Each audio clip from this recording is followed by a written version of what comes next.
Hi everyone, I'm Jodi and welcome to my channel. I'm really glad that you're here today and I hope that you are enjoying summer and staying cool wherever you are.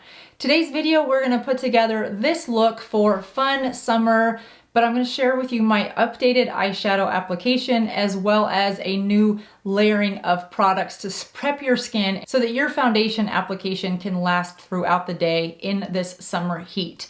So whether you have hazel eyes, blue eyes, brown eyes, green eyes, a soft taupey color with hints of pink can be the right answer for a neutral toned makeup look that is not a heavy glam look, but it's a little notch above a no makeup look. So we're gonna go through and do the whole thing together.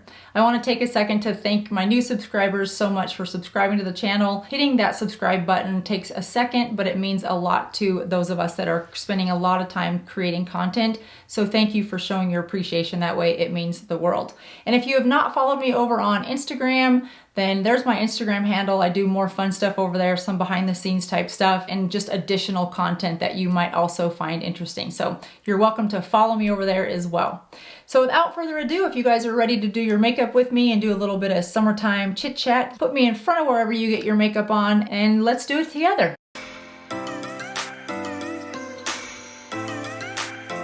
Now the first thing that I'll do after I wash my face with coconut oil is I will put on my sunscreen. Now some people prefer to do their moisturizer and then their sunscreen, and it really depends on the type of formulation that you're using in both your sunscreen and your moisturizer. I prefer to do it this way. I think that this sunscreen really penetrates further into my skin, and I just do not freckle when I wear it this way, and for me that's a telltale sign that the sunscreen is working because I'm very prone to freckling. So I use about 2.5 pumps. And I put this all over my face. And in these hot sunny days, if I think I'm gonna be out in the car a lot, then I will double up on this side where the window is, just to make sure I don't have any sun sitting on that side and melting, if you will, that sunscreen. I will let that sit, and then I will grab some Aquaphor and get my lips moisturized. And it seems like in this heat, I don't know about you guys, but I have definitely changed my makeup application. I have scaled back on the number of layers of product for sure. It's just too hot to be indoors putting on a bunch of makeup that the minute you walk outside, it's gonna melt and slide, which I did just do a video on sweat-proof makeup. So if you haven't seen that, I'll link it right above. Not only do I show you the type of waterproof makeup that I prefer, I also talk about the skincare products that you wanna scale back on and those that you wanna increase when you're trying to have a sweat-proof makeup application. Next, I'll go in with the Q-Some Power Bright. This is by Glam, and I just take about that much of a pump just to put it under my eyes. I don't like my under eye area. It's dry, so I definitely need some help there before my makeup application, but I don't like to put a thick, heavy serum there. And then one of the reasons that I like this is because it has niacinamide in it, so it helps lock in the moisture underneath my eyes. When the serum under my eyes is too thick, my under eye concealer and my under eye powders and any makeup that I put under my eyes and my mascara from my upper lashes, it slides down my face. It doesn't sit in those areas underneath my eyes. So I really try to minimize the thickness of that serum and let it penetrate deep into my layers of skin before I go on to any other makeup on top of that under eye area. And the final touch transitioning from skincare into makeup in my makeup routine is to add some face oil, especially when it's hot like this. And I like to use this Midnight Recovery by Kiehl's. I love the feel of this on my skin because it doesn't feel like oil. It doesn't feel like slippery. It just nourishes my face. And I feel like it gives my skin a more smooth, plumped surface to apply my makeup on. It doesn't seem to interfere with my sunscreen, and I don't put it in this under eye area where I've already addressed those concerns with this Q-Some Power Bright. Okay. So now that we have treated the skin and of course exfoliating, I exfoliate about once a week with an exfoliator by Zeo Medical, and I will include that down below. Next, going into my makeup application, I love the Tatcha Silk Canvas Primer. It's a little thick, I'm finding, for summer, at least for the quicker application. I definitely use it for if I'm gonna be photographing a lot that day, and it's definitely my fall and my winter and my spring primer because it works so well. In the summer, I like to use the Guerlain with the gold flakes in it. Clearly, I need to pick up another one of these today because I never want to be without it. And I just use about 2 pumps And same thing, but I don't put this all over my whole face. I just put it where I need a little bit of primer, where my makeup tends to separate, and that's on my chin area where those pores are starting to look more and more like an orange peel, and I hate it, but it's happening, so I just try to treat it with this. And then around my nose area, that's really the only places that I like to put a primer, and then we are good to go with our foundation. So I try to go about 3 to 5 minutes in between each of those and really let those ingredients sit. So I'll do my eyes and then we'll go back to foundation. And in order to do my eye area, I'm gonna use the Makeup Forever Dullness Eraser. This is in yellow. And I'm just gonna go over my eyelids to cancel out any of that purple color that I have going on and anything under my eyes that has a little bit of a redness, because when red is near our eyes, it has the optical illusion of making us appear more tired. So I try to cancel out any red, purple, pink area. And because of the pigmentation in this Makeup Forever, it really does a nice job of that. Yellow is a great product to work against purple. Next, I'm going to take a synthetic brush. This is the Morphe M167, and I'm going to go in with the Paint Pot by MAC in Painterly. And I just go over my eyelids because I like to have a cream base for my eyeshadow to apply to. And this is just a nice neutral, it's not peach, it's not pink. If you're looking for a neutral, if you have darker skin tones, this might be too light for you, but it would be a good base color for just your eyelids if you're looking for a cream eyeshadow. This could be a nice color for that. I just try to bring my eyelids to a very neutral color so that then I can apply my powder eyeshadow. And you can apply cream or powder eyeshadow on top of these paint pots, which is one of the reasons I like them, because then I can use them every day without having to think about, oh gosh, what eyeshadow formulation am I going to wear today?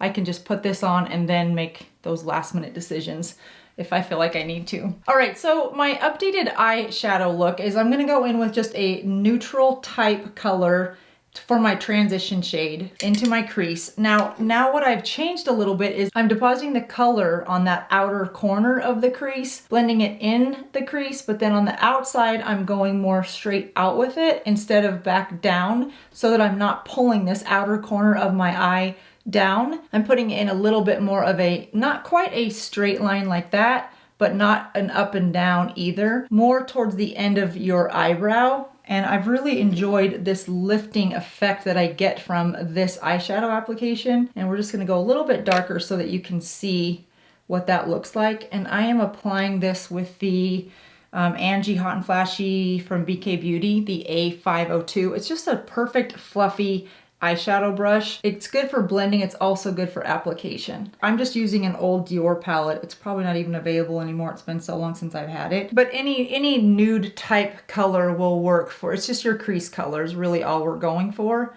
And again, just go into that inner corner of your crease and then more straight out. And then if you want to add a little bit more dimension to that, then you can go with a little bit darker color just underneath that, which we got on this side. So I'm going to blend that out just a little bit.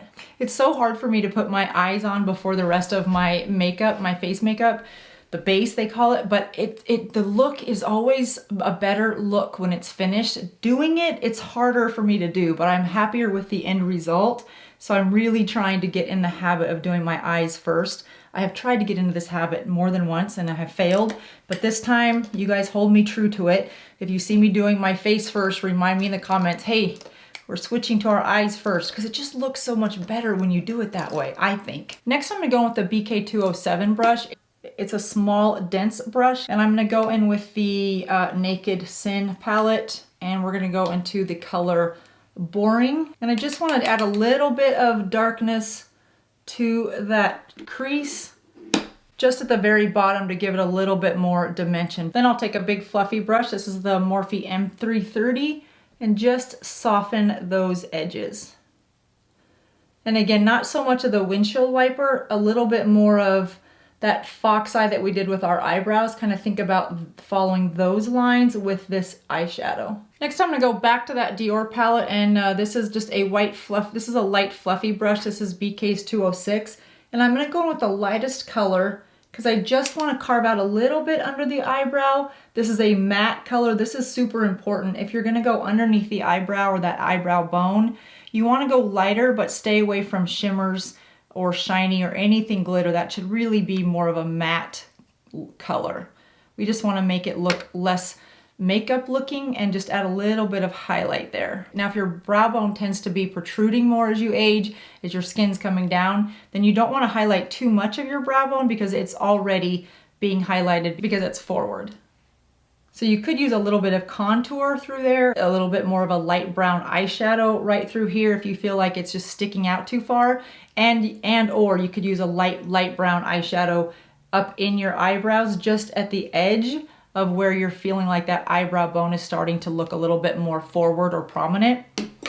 As we become older, we become magicians. We are optical illusionists. We are very crafty. We become artists in our own way. The things we are hiding and lifting and shining and all of that. I'm gonna grab a new BK Beauty 206. I really love the BK Beauty brushes. They've been replacing some of my other brushes lately. And I really think it's because of the weight of them. They're easy to handle. They contour well to your hands. And I don't get bristles that fall out. And I don't know about you guys, but that just to me is so nerve-wracking when you think you have a nice makeup application and then you walk outside or you see yourself in the mirror and there's a brush bristle on your face and you're like, oh, darn it. I thought I had a good makeup application going on today. I have not had any bristles fall out. I haven't had any leave themselves behind on my face from these BK brushes. So if you've not picked any up, I can say that I've enjoyed them. And I'm just gonna pat that on the inner corner to about halfway, staying below that crease line or that transition color, and then just softly blurring it so that there's no, I don't want a cut crease look where there's a hard or an obvious stop or start. I just want to give that a nice little highlight right in the center of my eyes. Next, I'm gonna add a little bit of color to my under eye area. I do have a meeting on Zoom today, so I want to have a little bit darker under eye area just so that my eyes don't get lost through the lighting in the cameras. So typically, if you guys know this, if you're on camera, whether you're doing Zoom calls or any type of a Google Meet meeting, you want your makeup to be a little bit darker than it is in person if you want it to look like it looks in person to the person on the other side of the screen. So I will go a little bit heavier since I'll be more indoors today versus outside. And I'm gonna go back into that Urban Decay palette, and this is in the color Twisted. And I wanna put that color right on the edge of my brush and just align right up at the root of those lashes, just to give them a little bit more dimension without having a harsh makeup line, just a very soft look. Blowing out that color as it gets closer to the inner corner so that definitely the majority of the color is deposited on that outside of the eye and then goes in. So pretty soon I'm gonna have a different setup in the background, but just for a few months. My husband has to work in a different part of the city for a few months, so we're gonna be in a different house. And so instead of moving all of this studio stuff to a different house for a couple months, I'm gonna just set up a different one so you guys will have a little different background for a little while, and then as soon as that's over, we'll get back to this normal setup. So that's coming. It's been kind of fun to come up with a different background even though it's temporary, just to be creative and have something different. Now I'm just going to blend that out, and I'm going to go in with, this is the Angie Hot and Flashy BK 504. Just any light fluffy brush will do. I just want to make sure that that feels soft and natural, no harsh lines anywhere under my eye. And then I'm going to go back in with that same fluffy brush that we just did our under eyes with, and I'm going to go back into the Twisted, which is the darkest color that we've used in the palette of this look today. So whatever color you used under your eye and that you went underneath that crease, that's the color that you want to go back as sort of your finishing fluffy color.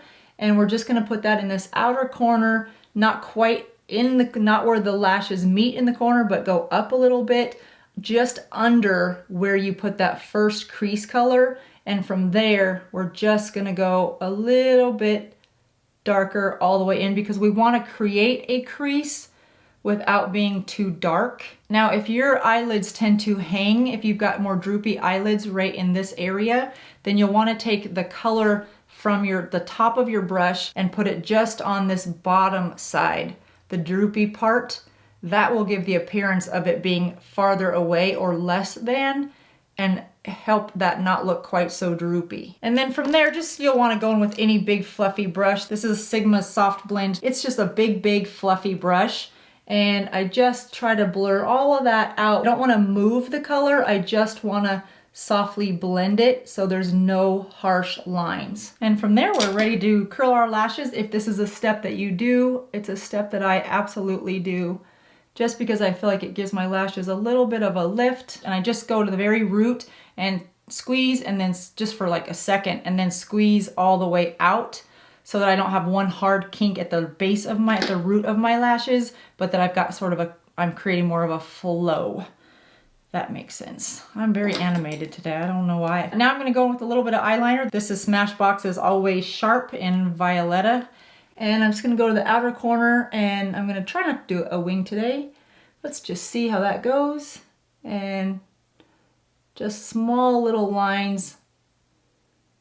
And again, you guys know I like to go across the top of the lashes, just giving them a little bit thicker appearance, but I don't want you to see the line, the eyeliner, once I get about to the halfway mark. That's when I start to bury it into the lash line and make it disappear, so that you don't look at the eye and see the eyeliner actual product on the entire eyelid. I like to see that product on the outer side and then disappear at about that halfway mark. That's just my personal preference of how I like to wear it. And then I do like to use 3 coats of mascara, so I'll do 1 coat now, and then I will start to do my face makeup, and halfway through that I'll stop and apply the other 2 coats of mascara so that I'm not losing any time waiting for my mascara to dry, because we just don't have time for that. Should be on a bumper sticker. Who has time to let their mascara dry? Speaking of bumper stickers, I saw a bumper sticker about a year ago, and I loved what it said. A, because it had the word ice cream in it, but it said, don't let your ice cream melt while you're waiting for your sprinkles. And I thought, gosh, isn't that so true in life? There's so many things that are like, one day, the life that we're living right now will be the good old days. Like, these will be the good old days, but we don't see it right now because we're wanting to save for this, or we're trying to take care of that, or we're trying to make this happen. And I just thought, I love that saying, like, don't let your ice cream melt, which is right in front of you and it's wonderful.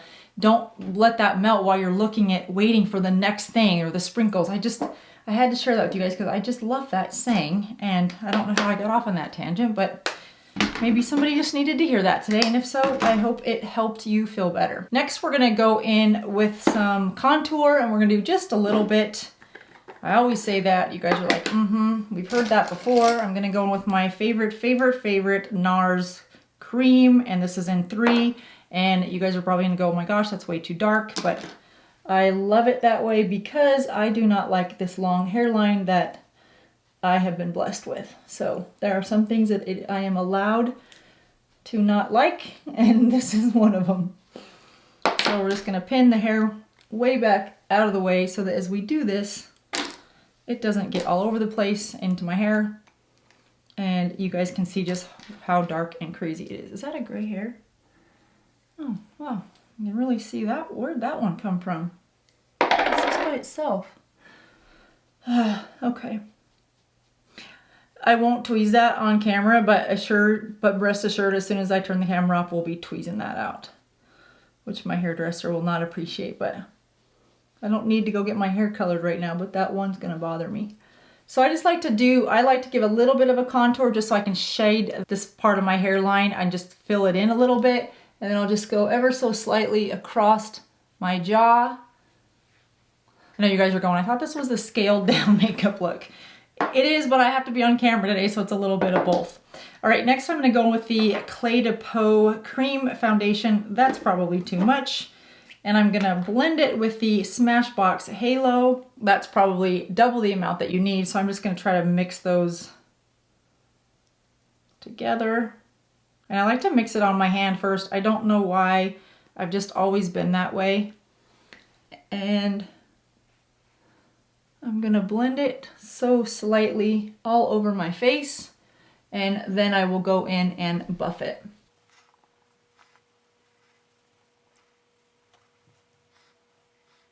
So I was talking to a girlfriend of mine the other day who did the microblading on her eyebrows, and she's never had a tattoo before, so she's going through that process. And I don't have tattoos either, but I did do the microblading. And if you don't have tattoos or you've never done a tattoo, going through that healing process where it's about 2 weeks where you're constantly putting like Aquaphor or Vaseline on it and it's scabbing, it can be a little bit unsettling. I think if you're not used to parts of your face scabbing like that, and it goes through different colors until it gets to the color that the ink is. See, when you add that foundation after you do your eye makeup, it just has a different look to it, and I like it so much better. It's just such a hard habit to break. What order? That's a random question, but what order do you guys do your makeup in? Do you do your eyes makeup first and then your base, or do you do your foundation first? I'm curious. I think it's gonna be a 50-50. But I'm curious to see what it is. So if you guys would leave me a comment, let me know what you do. Which makeup application do you do first? Next, I'm just gonna grab one of my face halos. This is the ones from e.l.f. And I like to do this after I put on my foundation just to go in and absorb any excess oil. Now, I don't have oily skin, but I have found that when I do this process, it absorbs the oils and helps my foundation from moving, sliding, settling into fine lines and settling into those pores on my cheek. So this is a step that I make sure I incorporate into my routine every day. It makes a big difference on how long my foundation makeup application lasts. I'm gonna go back in for my second coat of mascara. And I'm just using the Lancome Idol mascara. This is just one that I've tried some other ones recently. I know some of you have really liked that new Hourglass mascara. So that might be a good one if you're looking for a mascara to try. I find that I come back to Lancome, and how many mascara formulas does Lancome have at this point? I love Lancome's mascaras. I've yet to find one that I really did not care for. And I just realized I forgot my primer, my lash primer from Clinique. I usually don't forget that, but I did today. So if you use lash primer, or if you're looking for a lash primer, after the Revitalash, of course, to help your lashes grow. And then I really do like this one from Clinique. I can't believe I forgot that. Okay, well, carrying on. Next, we're gonna go to blush, and I'm gonna go in with the Fluffy Brush by BK Beauty 107. And I'm loving this Hourglass blush highlight combo because, and what color is this? I'll leave all these down below. This is in Luminous Flush. Perfect, that's exactly what it is. It is a Luminous Flush. And I'm gonna just put that right on that outer corner of my eye on the high point of my cheekbone and blend it just ever so slightly in an upward motion, but not too much at an angle because what goes up must come down. So if you've got that at an angle thinking that you're going up, you're also pulling the face down from an optical illusion perspective. So I try not to get this going too much this way. Otherwise it can really oblong your face. And now if your face is more round and you want a little bit more length to your face, then you'll want to take this more up and down to help pull the face this way, where the opposite is true. If your face is more Bert and Ernie, I use that example, I don't know why, but if your face is more like Bert's the round one, Bert's the right one, yeah, Bert. If your face is more like Bert, where it's skinny and tall, then you'll want to put your blush a little bit more in the center and rounded so that it pulls this down, as well as some contour here and some contour darker shading here to pull these back a little bit to make your face look more round. But this is just such a pretty, pretty blush. I really have enjoyed this one a lot. So Hourglass has been knocking it out of the park lately. Just a really light hand. You can always go back with blush. I say that all the time. I make that mistake a lot with blush, is I go in with too heavy of a hand at first, and it's so hard to get it off once you put it on. So I try to, that is one area where I probably have to go back more than once. So I prefer to go back a few times on my blush.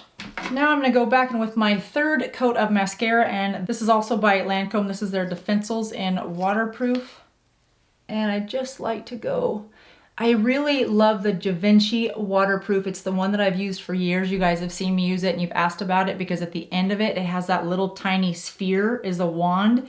And that's what I love about that. And I cannot find that anywhere. I've looked on their website. I looked at Nordstrom. I looked at Neiman Marcus. I looked at Sephora. And it is, it's one of those things that I think they discontinued. And that wand was, I don't want to say it was everything, but in the mascara world, That wand was pretty important. Now I'm gonna go in with the on Angie Hot and Flashy 507, and we're gonna do a little bit of, I should show you guys the brush. We're going in with this brush. It does nothing for you.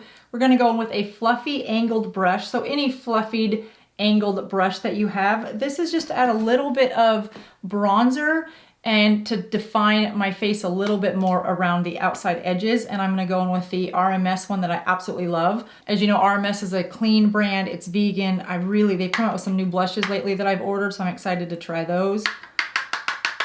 And this comes in that sunset package that I highlighted on that last Sephora sale. So if you picked that up, this is a really good bronzer. I don't know if you can get this bronzer by itself, but I will find one comparable if not. But if you can still pick up that, and they call it a limited edition, but it's been available for the last 2 Sephora sales.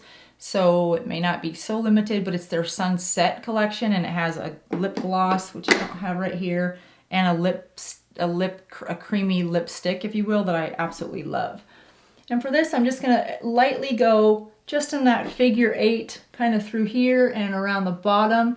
I love to do a little bit of bronzer just with a brush like this that goes right like that, so that half the brush is under your jawline and half the brush is on top, so that it just has a nice blend and natural shading as it goes around. Because obviously this is gonna be darker because it's your cheek, because it's your jawbone. And so angling this brush kind of half and half just allows it to be a nice soft blend and get darker as it goes under your chin. So you can see the difference between that jawline outline and this jawline outline. And because we already used highlighter from that Hourglass blush, we don't need any highlighter. I'm just gonna go in with the e.l.f. coconut spray, which is my favorite, and especially for summer, it just feels like your makeup routine is not finished until you have this fresh smell of coconut on your face. And that's probably way too much, but it works and it smells delicious. And it doesn't interfere with that face oil that I put on in the beginning. It doesn't seem to interfere with any of my makeup application. I really, really love that. So that is it. What do we think? Let's take these nice little hair clips out because they always add a special look to your makeup. And now we'll finish up with lips and our look will be completed. I'm gonna use the Charlotte Tilbury Iconic Nude and just outline my lips and then kind of fill them all in with everything.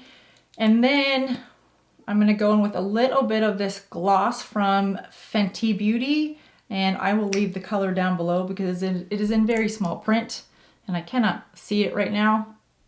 It's a nice semi-gloss lip gloss that has good pigmentation to it, deposits good color, but it's not sticky, which I love about it. And it's a nice wide doe foot applicator. So I just like to wear that over that Iconic Nude. So we're a little shiny on the lips, we're a little less shiny, but some highlight on the cheek. And then once we get to the eyes, it's more matte. So that is the total look today. And we are ready to start our day. I hope you did this with me. And if not, then save it and you can watch it next time you do your makeup. I hope you guys are enjoying your summer, staying cool, and doing something super fun. And I will see you next time. Thanks for watching. Bye-bye.